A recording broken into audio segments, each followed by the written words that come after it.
Hello, my name is Michael Hill. I am getting ready to transition out of the military after 20 years of service, and my career hasn't been typical of most military veterans that one may come across.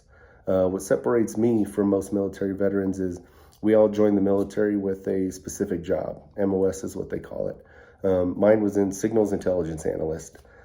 The nice thing about what I've been able to do throughout my career is I've had multiple broadening assignments, which means it takes me out of that specific set that I was in and allows me to kind of explore different career fields within the Army itself. So I've been a recruiter, learned a lot about networking, demographics, evaluating a market.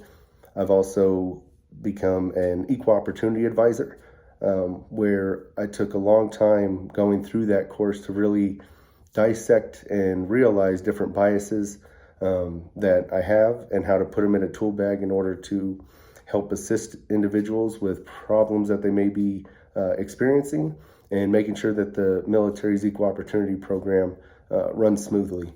A lot of the diversity, equity, inclusion really started to stand up around the time I was in that realm. And I stood up the entire program because it didn't exist prior to my arrival to that specific organization. With that, after moving on from that position that was outside of the intelligence field, I then moved into becoming an instructor.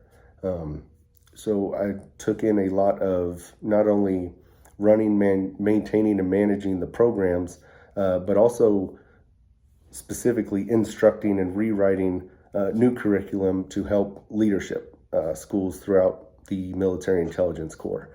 And that has enabled me to really understand the different aspects of ADDIE when it comes to education and developing education, and using the different models step by step to help make it a little bit more understandable for the adult learning model.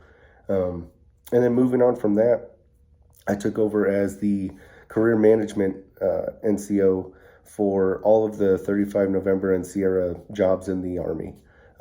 It's somewhere around 6,000 individuals in the Army that I am developing their career map, pretty much the roadmap for success for their careers throughout their time in the military. That has given me a much broader and wider understanding of how the Army runs and how to set people up for success.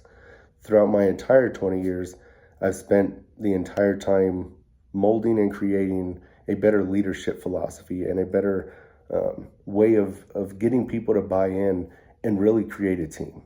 A lot of what the Army has said lately is people first. And I think if you don't truly buy into that and live that true putting people in front of everything else, then you won't reach what it truly means. And that's something that I've truly grasped onto, is being able to look at the person, understanding the struggles, the challenges that they're facing, and coming up with a plan to make it easier, to make it more productive, on how we can work together, use everybody's differences to create a stronger team. And that's what's always made not only America very successful in both the economy and as we move forward and make strides, but also within the military as a whole, is pulling in all the different cultures and strengths and weaknesses of each other and building off of all those things. And that's something I've been successful in doing throughout my entire career, of building strong teams and making the organization better. And that's always been my goal, is wherever I go, I want to make that organization better than when I came into it. Creating groups of leaders and teams that move forward to hopefully strive to achieve that same goal of just making everything better. I look forward to future opportunities in the civilian sector, and hopefully the business that you are running, I can be a part of. Thank you.